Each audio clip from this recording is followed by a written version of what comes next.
በተደጋጋሚ መታመም ጀምራችኋል? ሁልጊዜ የመዛል ወይም የመርከም ስሜትስ ይሰማችኋል? ወይስ ፀጉራችሁ እየረገፈ ቁስላችሁ ደግሞ ለመዳን በጣም ረጅም ጊዜስ እየወሰደበት ተቸግራችኋል? ሰላም ጤና ይስጥልኝ። ዛሬ ሰውነታችሁ ምናልባት ስለ አንድ በጣም አስፈላጊ ማዕድን በዝምታ እየጠየቃችሁ ሊሆን ይችላል። እሱም ዚንክ ነው። በዚህ ቪዲዮ ውስጥ በተፈጥሮ በዚንክ የበለጸጉ ምርጥ ምግቦችንናም ዚንክ ለሰውነታችን ለምን አጥብቆ እንደሚያስፈልግ በደንብ እነግራችኋለሁኝ።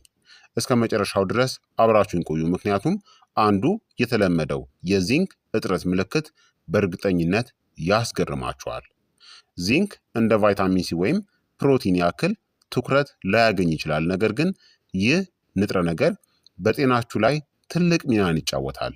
የበሽታ መከላከል ስርዓታችሁ፣ ቆዳችሁ፣ አእምሯችሁ፣ ሆርሞኖቻችሁ እናም የጣዕም ስሜታችሁ ጭምር በእሱ ላይ የተመሰረቱ ናቸው። ዛሬ በተፈጥሮ በዚንክ የበለጸጉ ምርጥ ምግቦችን እንመለከታለን።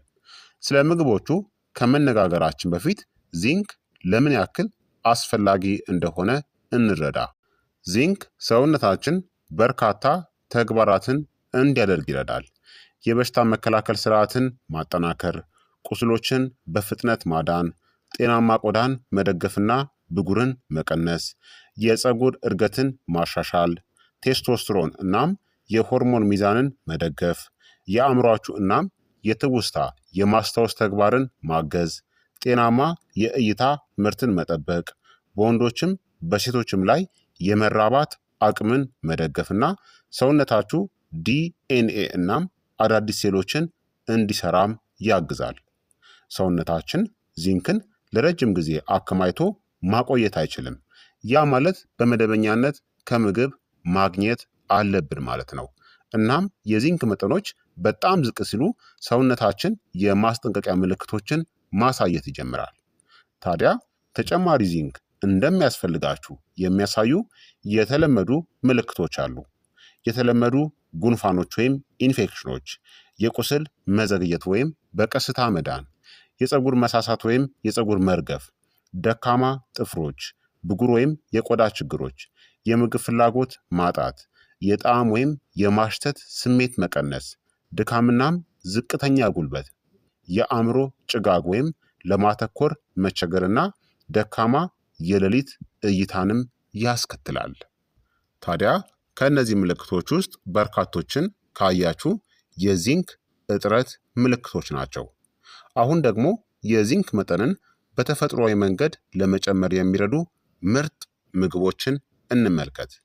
አንደኛ ኦይስተር ነው። ምርጥ የዚንክ ምግብ ነው። ኦይስተር በምድር ላይ ካሉ የዚንክ የተፈጥሮ ምንጮች ሁሉ እጅግ ባለጸጋው ነው። ጥቂት ኦይስተሮች ብቻ የዕለት ተዕለት የዚንክ ፍላጎታችሁን ብዙ እጥፍ ሊያሟሉ ይችላሉ። ኦይስተር ኃይለኛ የሆነበት ምክንያት በጣም ከፍተኛ የዚንክ መጠን አላቸው። በፕሮቲንም የበለጸጉ ናቸው። የበሽታ መከላከል ጤናንናም የሆርሞን ምርትንም ይደግፋሉ። ከኦይስተር የሚገኘው ዚንክ እንዲሁ በከፍተኛ ሁኔታ ሊመጠጥም የሚችል ነው። ይህ ማለት ሰውነታችሁ በጣም በብቃት ሊጠቀምበት ይችላል ማለት ነው። ሁለተኛ የዱባ ፍሬ ነው። እነዚህ ጥቃቅን ፍሬዎች የአልሚ ምግብ ማከማቻዎች ናቸው። የዱባ ፍሬዎች እነዚህን ይዛሉ: ዚንክ፣ ማግኒዥየም፣ ጤናማ ቅባቶችና አንቲኦክሲዳንቶችን። የሚረዱትም እንቅልፍን ለማሻሻል፣ የፕሮስቴት ጤናን ለመደገፍ፣ የበሽታ መከላከልን ለማጠናከር፣ የሰውነት ብግነት ወይም ደግሞ ኢንፍላሜሽንን ለመቀነስ ይረዳሉ። በኦትሜል በእርጎ ወይም በሰላጣዎች ላይ ለመጨመር ሞክሩ። ሶስተኛ የበሬ ስጋ ነው። የበሬ ስጋ ከእንስሳት ከሚገኙ ምርጥ የዚንክ ምንጮች ውስጥ አንዱ ነው። በተጨማሪም ብረት፣ ፕሮቲንና ቫይታሚን ቢ12ንም ያቀርባል። እነዚህ አልሚ ምግቦች እነዚህን ለመደገፍ አብረው ይሰራሉ። የኃይል ምርትን፣ የጡንቻ ጥንካሬን፣ የአእምሮ ጤናንና ጤናማ የደም ሴሎችን። ስብ የሌላቸውን ስጋዎችን ምረጡ። እናም ከመጠን በላይ የተቀነባበሩ ስጋዎችን አስወግዱ። አራተኛ ሽምብራ ነው። ከእጽዋት የተቀመሙ ምግቦችን የምትመርጡ ከሆነ ሽምብራ በጣም ጥሩ አማራጭ ነው። ሽምብራ እነዚህን ያቀርባሉ። ዚንክ፣ ፋይበርና የእጽዋት ፕሮቲንን። ሽምብራ እነዚህን ይደግፋል። የአንጀት ጤናን፣ የደም ስኳር ሚዛንንና የልብ ጤናን። ሽምብራን በሾርባ በሰላጣ ውስጥ ልትመገቧቸው ትችላላችሁ። አምስተኛ እንቁላል ነው። እንቁላል ከፍተኛ መጠን ያለው ዚንክ ላይኖረው ይችላል፣ ነገር ግን በተመጣጣኝ ዋጋ የሚገኝ አልሚ እናም ዘወትርም ለመመገብ ቀላል ነው። በተጨማሪም ፕሮቲን፣ ኮሊን፣ ሴሊኒየም እናም ጤናማ ቅባቶችንም ይይዛል። እንቁላል የአእምሮ ስራን፣ የአይን ጤናንና የጡንቻ ጥገናንም ለመደገፍ ይረዳል። ስድስተኛ ምስር ነው። ምስር ከእጽዋት የሚገኙ የዚንክ ምንጮችን ለሚፈልጉ ሰዎች በጣም ምርጥ ነው። በተጨማሪም በፋይበር በብረትና በአይረንና በፕሮቲንም የበለጸገ ነው። ምስር እነዚህንም ሊረዳ ይችላል። ለረጅም ጊዜ ጥጋብ እንዲሰማችሁ ለማድረግ እንዲሁም የልብ ጤናን ለመደገፍና የምግብ መፈጨትንም ለማሻሻል ይረዳል። ሰባተኛ ካሸው ነው። ካሸው በዚንክ ከበለጸጉ ለውዞች መካከል አንዱ እናም ምርጡ ነው። በተጨማሪም ጤናማ ቅባቶች፣ ማግኔዥየም እና መዳብ ወይም ደግሞ ኮፐርንም ይይዛል። ካሸው የአእምሮ ጤናን፣ የአጥንት ጥንካሬንና ጤናማ ቆዳንም ይደግፋል። ነገር ግን አስታውሱ፣ መጠኑን መቆጣጠር አስፈላጊ ነው፣ ምክንያቱም ለውዞች ከፍተኛ ካሎሪ ያላቸው በመሆናቸው ነው። ስምንተኛ እርጎ ነው። እርጎ ዚንክ እናም ጠቃሚ የሆኑ ፕሮባዮቲክስን ይዟል። ይህ ጥምረት የአንጀት ጤናን፣ የምግብ መፈጨትን፣ የበሽታ መከላከልንም ይደግፋል። ለበለጠ ጥቅም አነስተኛ ወይም ምንም አይነት የስኳር ተጨማሪ የሌለውን ተራ እርጎን ምረጡ። ታዲያ ከመጠን በላይ የዚንክ ማሟያዎችን ወይም ደግሞ ሰፕልመንትን መውሰድ ማቅለሽለሽ፣ የሆድ ህመም፣ የራስ ምታት፣ የመዳብ ወይም የኮፐር እጥረትናም የበሽታ መከላከል መዛባትን ያስከትላል።